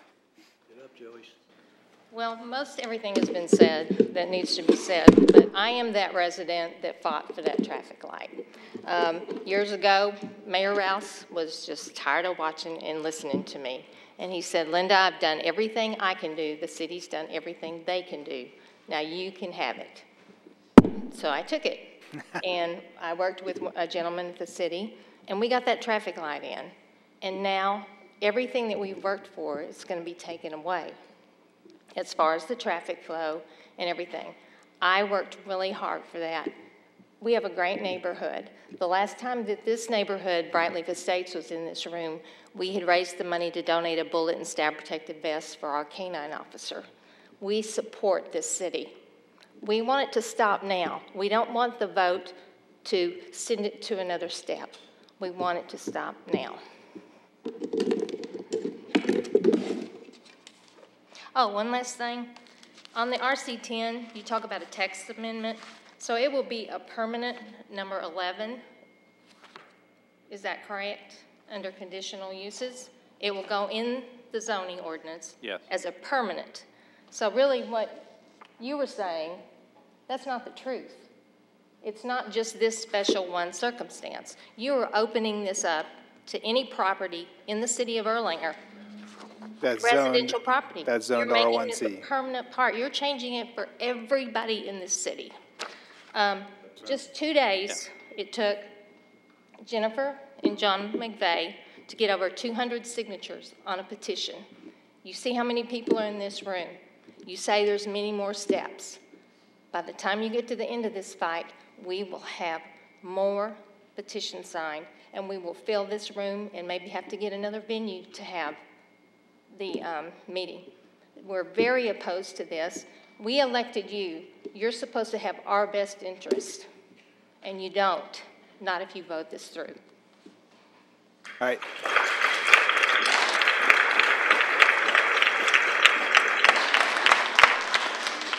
Thank you, Linda. All right, Joyce.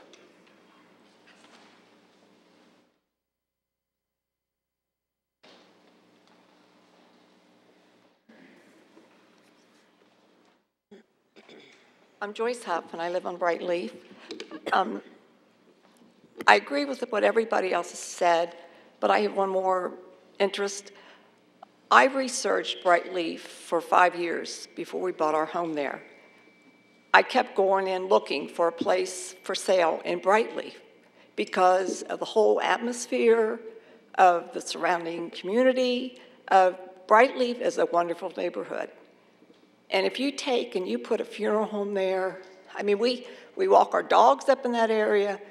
So many kids go up there and play, walk through there. I mean, anytime if you go up Brightleaf, you're going to see somebody walking down on Turkeyfoot. It's a pleasant place. And I think everybody here enjoys living in the community of Brightleaf, Lakemont, Doe Run, and just in the city of Erlanger. But my concern is That's why we bought this house, and that's why we moved into Brightleaf, because of the whole atmosphere. If you put a funeral home there and you have children, Brightleaf is loaded with children, constantly exposed to a limousine going out with a dead body in it, in all due respect, a crematory, I mean, it's just, and then you got La Hinch, that street. That street is loaded with little children, and they will constantly be looking at a funeral home. They will constantly be seeing a hearse go by. Well, it's part of life, but it doesn't have to be for these children to constantly have to look at that, or us who enjoy our neighborhood and our community. And Erlanger is a great city. We have lived in Erlanger for 40-some years, and we love Erlanger. But I'm strongly opposed with everybody of you rezoning this. Thank you. All right, thank you, Joyce. All right, that's the end of our list of people who had signed up to speak. Was there anybody that came in? Is he here? He left. Did he leave? Mm-hmm. Yeah, I saw a hand come up, yes. Okay, yeah, come on up and state your name, and if you could give your address as well. Mayor, can I talk after him? Sure.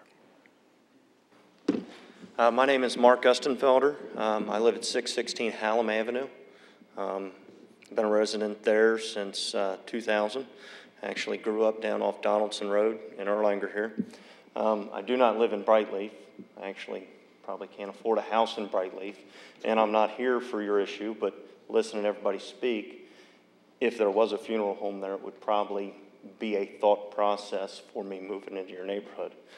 And I know that it takes a tax on you with, you know, how it affects your property values. But I'm here on something that may seem a lot smaller than that issue-wise. It's more personal, but it actually has more of a value than money. It's about life. I've lived in Erlanger at 616 Hallam for those 16 years, and we've had the business of all the people doing their driver's tests through my neighborhood, down my street. When my oldest daughter, which is now almost 20 years old, she was almost hit on her bicycle at the age of 5, learning to ride in our neighborhood. It's not a freeway. It's not Donaldson Road going to the airport. It's 25 miles an hour through there. I watched her almost get hit, and I yelled at the gentleman driving the car, and he said, "We waited long enough." That's what he yelled at me and my daughter. They waited long enough. I said, "That's what you're teaching these kids at 16? And that brings me to today.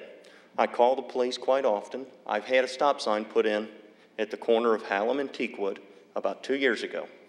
I feel that the police have much greater things to do out other than watching my stop sign.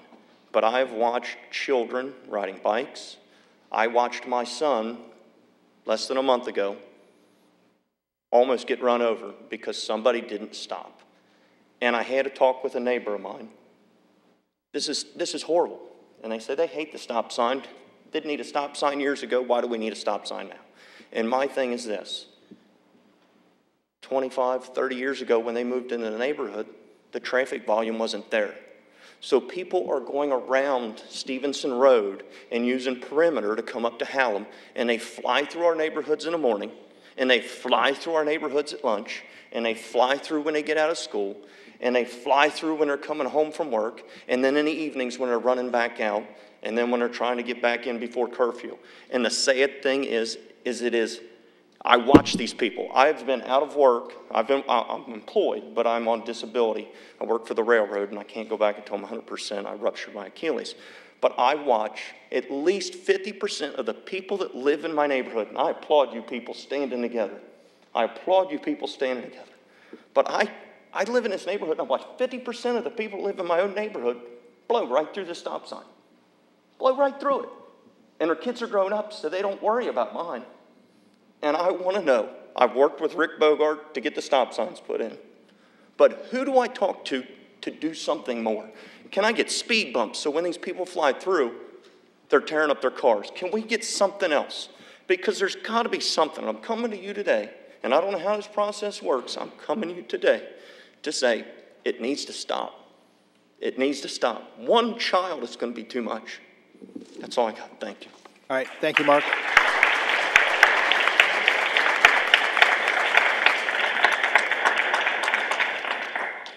To answer your question, I think that what you did tonight, it was probably the best thing that you could do.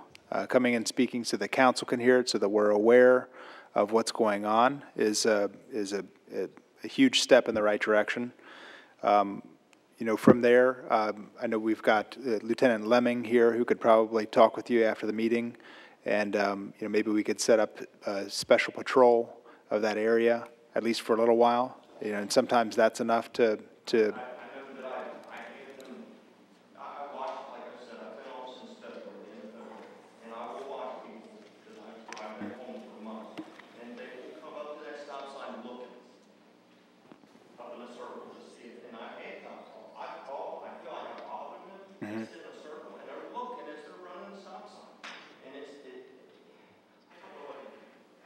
Well, I certainly am not a policeman, so I don't know what all the options are. But I know between Mr. Fields and Lieutenant Lemming, I'm sure they can come up with some options for us this evening. But thank you for getting up and speaking. Was there anybody else that wanted to speak that did not get on the list? All right, then we'll move on to the next. Oh, yeah, I'm sorry. Excuse me, Corinne. I just want to say something about the funeral home. I received a lot of phone calls, emails, instant messages over the weekend about it, and the two things people said the most that they were worried about was traffic and property values. And the traffic I totally understood because I live up on off of Narrows Road, and I know how backed up that gets, especially in the morning and the evenings, so that I totally understand. I didn't quite understand the property value aspect, though, so I did some research this afternoon. And every way I looked, it did show that property values would decrease. Don't ask me why, I still can't figure it out. It would decrease more than a power plant would. And I can't for the life of me figure out why. But personally, my opinion is I don't want it to go any further because I don't want this poor man to buy the property to go through all these stages to be possibly turned down anyway. So I decided last night I was voting against it. So I just wanted council to be aware of that.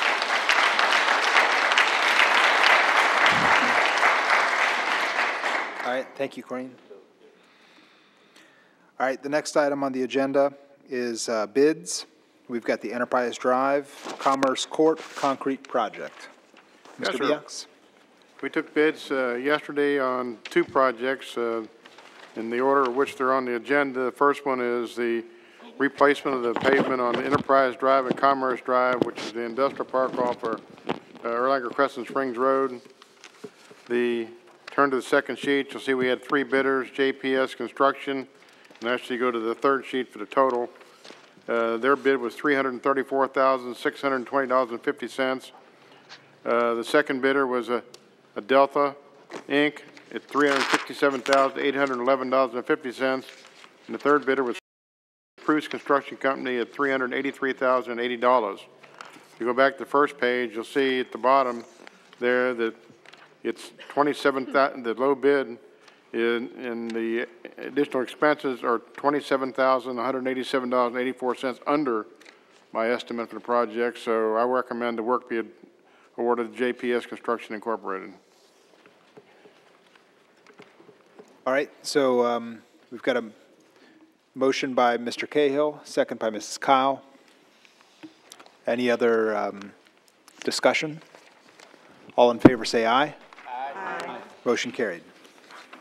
Second bid is a combination of three projects. It includes Bartlett Avenue from Dixie Highway to Lloyd High School, Cowie Avenue from Bartlett Avenue to Locust Street, and Graves Avenue from Baker Street, or from Hulbert Avenue to Watson Road, generally just past the back of the city building. All streets that serve the area around the school system. We had three bidders. The three bidders are,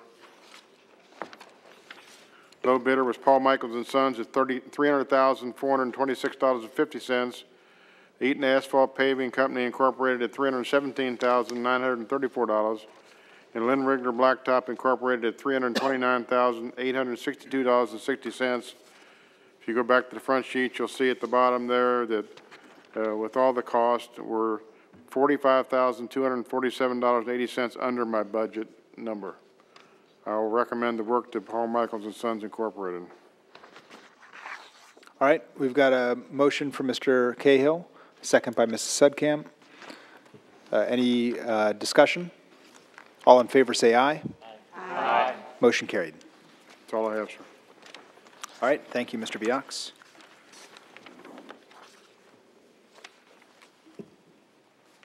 Then, let's see, so any other bids this evening? No other bids, okay. All right, so then, does anybody have any old or unfinished business to discuss? Mrs. Skidmore? I wanted to mention about the bridge. Okay. The road bridge and stuff. And I know it's kind of old, and we've talked about it, we've set money aside in the budget, and we've come up with it. But Don actually saw something when he was out Can you driving. pull that microphone over a little closer?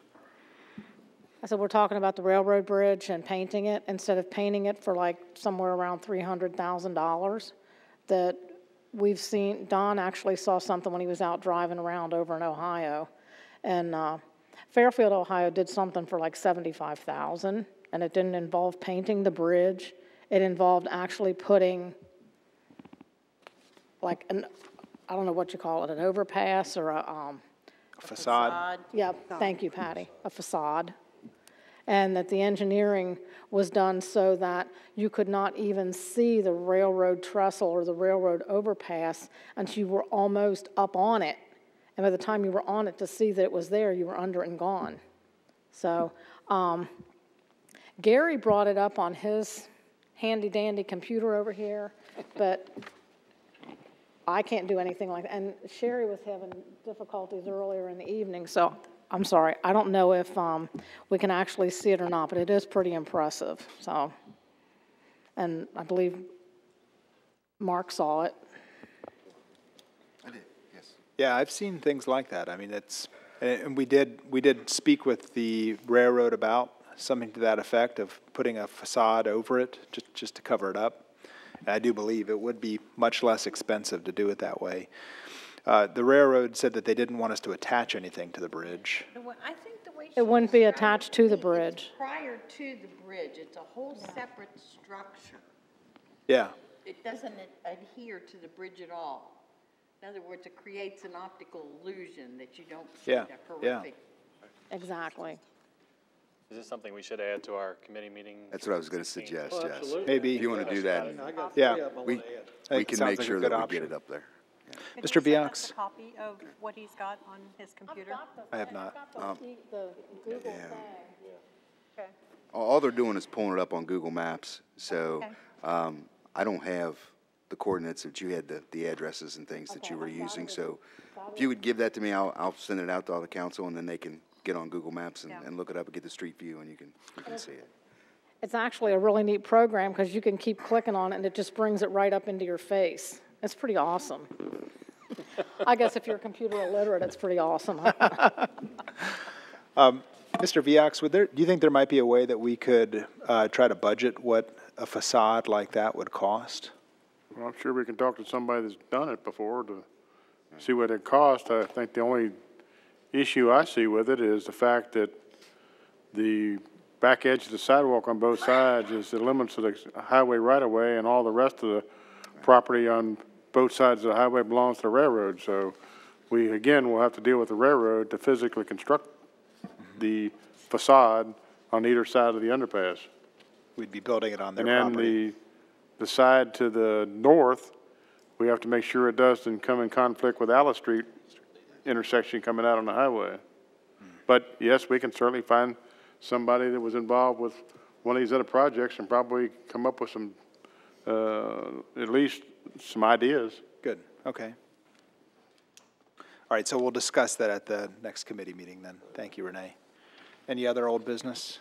I was also wanting to talk about the bridge. Okay. I wanted to either take it, withdraw the bidding for it. I talked to about 50 people throughout the city, and probably 8 or 9 of them said maybe paint it. The rest of them said absolutely not.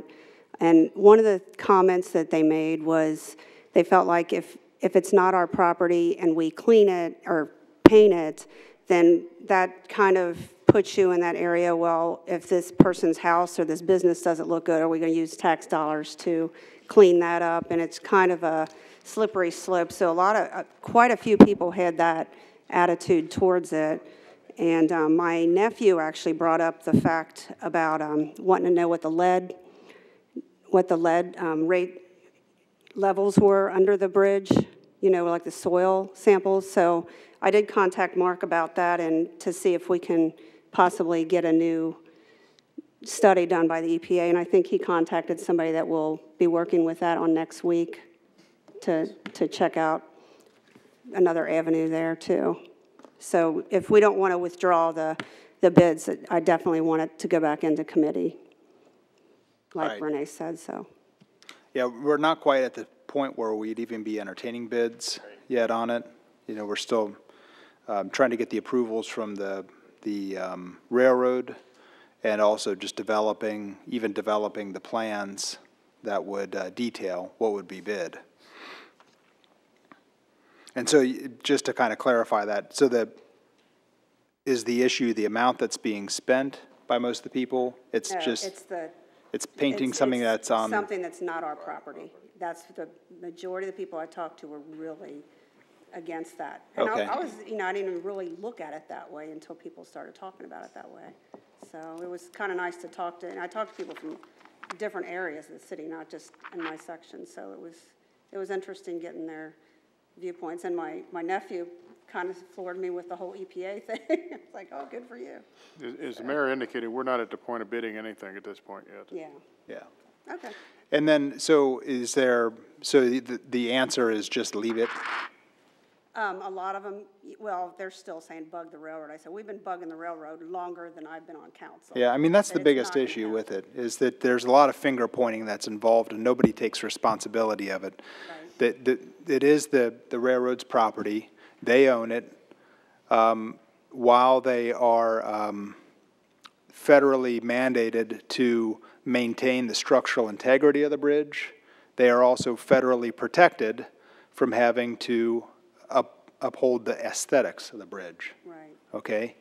So they are not required to paint the bridge, and they've flat out said they will not paint the bridge, because if they paint this bridge, they've got 20,000 other bridges that need to be painted too. And they're just not going to do it. And a lot of them also said, it's a railroad, that's what they look like. And they just didn't care. I was really surprised about that too. And so, I don't know. Well, yeah, I know the surrounding business owners care, and it does affect their property value. So while it is something that's not Erlanger's property, it does affect the people who are in our city. Mm-hmm. And you know, as we all spoke about in February, we had gotten the responses from the survey that we put out last year. 85% of the people that responded said that beautification efforts were important to extremely important to them. And when we talked about it here in February, we decided that if we're going to spend money on beautification efforts, that we would start at the gateways of the city. And that's why I thought this would be I think we all agreed that it would be a good candidate or a good project to start things out. Mrs. Setkamp, I saw you had your hand up first. I'm coming from this from two different avenues. And I know this was a campaign pledge that you made that you would beautify this bridge. It's horrific. It's absolutely horrific. And I totally get how everybody feels about it. But people, it is not our property. If Greek to Me comes to the city and says, well, you painted the bridge, you don't own that, why don't you paint my building? I totally agree with what Corinne said. You know, we can't play with other people's property. We've got enough problems of our own. And on a personal note, we have gone back to every department head in this city, and we've asked them to cut and cut and cut and cut so that we can save money. But then we're going to turn around and we're going to spend $250,000 for a Band-Aid on a bridge that we don't own. I personally feel that that is sending a horrific message to all of our employees. And that's all I have to say. Thank you. Well, I do, there are a lot more residents in the city than there are employees. I'm not saying that, I'm not discounting, the way we treat the employees. There were a lot more residents than what responded also, sir. That was a minute amount of people. I don't think there's anybody in the whole city that wouldn't say it's just not butt ugly, but it's not ours. It's not our problem. Well, we I can't thought use about our that. tax dollars to fix somebody else's problem. The train depot park isn't our property either. Is that much different than the train depot park? I mean, we're going to talk about renewing the lease on that. Yeah. We sink significant amounts of money into that as well. I wouldn't say it's significant, but that is our history. There's a whole different thing. We've created a park there. We have a museum there. Exactly, right next to the bridge. Mm-hmm. Yeah. So, I think they are related, and, we need to. We need to keep find a messing solution. with the bridge. We may lose that park. Think about that, people. I don't think they're going to get upset if we paint it. I mean. I will. Wait a second. Let me just finish with the thought that you're saying that we might lose the park if we mess with the bridge, that you're saying that Norfolk Southern's going to take it away? We've been messing with this railroad for 20 years, and I'm not exaggerating. When I started on the Renaissance Committee, I dealt with these people for years. All right. I mean, it is what it is, Tyson. It doesn't have to be. Renee, I saw you had your... Realistically, it doesn't, but I can't, with a clear conscience, use our taxpayers' dollars to fix something. You can't fix stupid. And I'm not using taxpayers' dollars to do that. So we've already collected the money. Do you think we should return it? No. We got other projects in the city. Why don't you give some of our employees raises or Well, something? actually, the people I talked to all unanimously said roads, to use it for the roads. We can use to that fix money our on roads. fixing our sidewalks in And this sidewalks, city. yeah. Doing other things. And The blighted communities, I brought that up before. Well, I know you did mention this at the last meeting, and I did ask you if you would put together a list of the things that you felt like took priority over it, and I have not seen that list. Well, should not need to provide you with a list. It's so blatantly common sense. Oh, Randy has a question. Mr. Blankenship. Thank you. Just a couple of comments. I think this railroad bridge is different than the railroad park that we have because, first of all, we have a lease on the railroad park, so that gives us a long-term interest in it. So spending money on it I don't think is a bad idea. I do see the railroad bridge different, though, because it is private property. We have no ownership interest in it. We have no leasehold interest in it. It's simply private property. And I've raised this issue before, and I do have some concern about spending public money on private property. It is hard to say, yes, we'll fix this private property, but we won't fix that. And then, as you said, we got roads that need fixes. We have sidewalks that need fixing. And I guess I've asked you this question before, and I've not really gotten an answer. When you were running for office, you said we should not spend one dime of public money on this project, and now you're saying we should. I'd like to know what's changed. Well, I don't think anything's changed. I think I still hold my same position that I don't think we should have to spend taxpayer dollars on this. Mr. Mayor, I'm going to move that we table the rest of this discussion until the August 16th meeting. I kind of agree with you on that. Okay. We'll fight this We have a motion to table it. We have a second by Mr. Howard. All in favor say aye. Aye. All right, we'll table this discussion. All right, next item on the agenda is new business. Do we have any new business to discuss? Mr. Gatlin? No, I have no new business, no. They're just stretching. It's kind of like an auctioneer. Just stretching. Okay, then we'll move on to legislation. The first item is an ordinance regarding the Board of Adjustment fees and notification. Second reading. All right, second reading of an ordinance of the City of Erlanger in Kenton County, Kentucky, establishing filing application fees for the Board of Adjustment as well as providing notification protocol for any hearing before the Board of Adjustments. It does set the fees for a request for variance change from a non-conforming use to another of $340, as well as a conditional use permit fee of $375. City staff took a look at what the actual cost of the city was for this, and that's where the fees were established. All right, do we have a motion? Motion from Mrs. Kyle, second by Mr. Dunhoft. Any discussion? A roll call vote.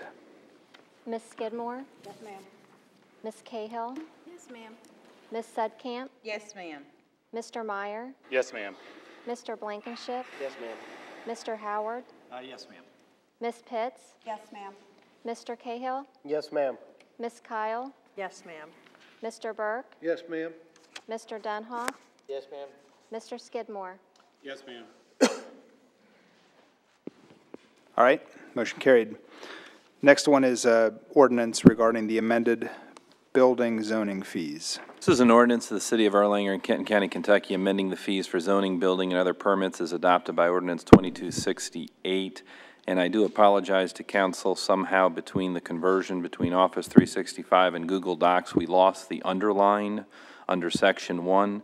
So building permits for state projects shall be 1/3 the regular city building permit fee should all be underlined, as those are all added. So that is what we are adding to the ordinance. And again, by summary, what we are doing is charging building permits for state projects are only 1/3 the regular city building permit fee, and that's due to decreased cost to the city and is more in concert with what other cities do. So the ordinance that is signed, Sherry, will make sure has the underlining on that section. All right, this is the second reading. Do we have a motion? Motion by Mrs. Kyle, second by Mr. Burke. Any discussion? Roll call vote. Mr. Skidmore? Yes, ma'am. Mr. Dunhoff? Yes, ma'am. Mr. Burke? Yes, ma'am. Ms. Kyle? Yes, ma'am. Mr. Cahill? Yes, ma'am. Ms. Pitts? Yes, ma'am. Mr. Howard? Yes, ma'am. Mr. Blankenship? Yes, ma'am. Mr. Meyer? Yes, ma'am. Ms. Sudkamp? Yes, ma'am. Ms. Cahill? Yes, ma'am. Ms. Skidmore? All right, the motion carried. Next one is an ordinance regarding the in-home businesses. First reading. This is first reading, an ordinance amending the Erlanger zoning ordinance, amending requirements governing home occupations. This is the first reading. This amendment went through PDS. If you take a look at the report from the Kenton County Planning Commission, it was recommended, and the text that is being added is attached as Exhibit A, specifically that we are changing that no more than one person not residing in the home shall be permitted to be engaged in the operation of the approved home business. We are also adding that the selling of any commodity shall be ancillary to the home occupation and done primarily through the internet or telecommunications. We also are adding that there be no signs other than what was mentioned in paragraph C above shall be permitted, that all home occupations shall be licensed by the applicable local, state, and federal agencies, laws, and regulations, and that all persons operating the home occupation, when required to have professional licensure and/or certifications, must be properly licensed to provide those services in accordance with all applicable local, state, and federal laws and regulations. All right, I'll ask Mrs. Hoffman to please note in the minutes that we've had the first reading. Next one is an ordinance regarding the Turkey Foot Road property annexation. First reading. This also is a first reading of a consensual annexation ordinance. This is an ordinance annexing certain unincorporated territories within the county of Kenton, Kentucky, and contiguous to the present boundary lines of the city of Erlanger, Kentucky, and defining by metes and bounds the territory annexed. If you look, attached is an exhibit of the plat as prepared by the city engineer of the property that is being annexed in. It is Charles Hayes and Dorothy Hayes property, as well as property that is now owned by the Dries Company. The parcel to be annexed, as seen, is approximately 12.073 acres, and this is consensually, by consent agreement, being annexed into the city and agreed to by the property owners. All right, again, I'll ask Mrs. Hoffman to note the first reading. Next item is a municipal order regarding surplus property. This is a municipal order of the City of Erlanger in Kenton County, Kentucky, making the written determinations required by KRS 82083 for the sale or other disposition of property owned by the city. This is the written determination pursuant to KRS 82083. If you look at the last page, the property that is being surplused by the city is a mower utility trailer, VIN number 4883, and the disposal method is garbage, as the property has no value. All right, do I entertain a motion? All right, motion by Mr. Meyer, second by Mr. Dunhoft. Any discussion? All in favor say aye. Aye. Motion carried. All right, next is a municipal order regarding the Railroad Depot Park lease. So municipal order of the City of Erlanger in Kenton County, Kentucky, authorizing the mayor to enter into a lease agreement with the Cincinnati, New Orleans, and Texas Pacific Railway Company for the more commonly called Railroad Depot Park. This is the City of Erlanger authorizes the mayor to spend the initial lease payment of $7,500 per year, along with the contractual increases which are based upon the CPI for the 5-year lease term for the area of the land currently used by the city and called the Railroad Depot Park. All right, do I have a motion? Motion by Mr. Blankenship, second by Mr. Burke. Any discussion? All in favor say aye. Aye. Motion carried. Next is a resolution regarding the file application for the funeral home zoning. This obviously is a legislative function. As Mr. Wickman has brought the city, the executive authority of the city cannot do this. This is, text amendments come from the legislative authority, so this is a resolution sponsoring a proposed zoning text amendment whereby the legislative body would be making a recommendation for the city's economic director as an agent of the city's legislative body to apply for and authorize and propose the following to be studied and set for public hearing pursuant to KRS 200.211. That application would be for a text amendment to allow funeral homes as a conditionally permitted use in the residential 1C, R1C zone, provided that the following are met, that they are located adjacent to an arterial or collector street. Do I entertain a motion that that we adopt this resolution as read? No motion? Then the resolution dies for lack of motion.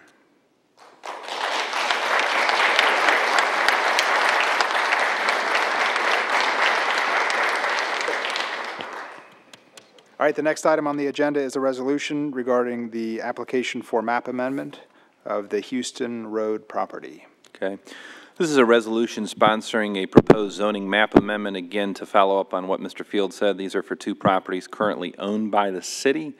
And this, again, rests within the power of the legislative body, and that the city's economic director, as an agent of the city's legislative body, is authorized to apply and propose the following to be studied and set for public hearing pursuant to KRS 200.21. One, that a zoning map amendment for the properties located at 1A Houston Road, 2.36 acres, and 645 Erlanger Road, 2.14 acres, be changed from residential to highway commercial. All right, do we have a motion to adopt? Motion by Mrs. Kyle, second by Mr. Dunhoft. Any discussion? All in favor say aye. Aye. Motion carried. All right, with that, then I'll entertain a motion that we adjourn. Motion by Mrs. Kyle, second by Mrs. Pitts. Any discussion? All in favor say aye. Aye. Motion carried. Meeting adjourned.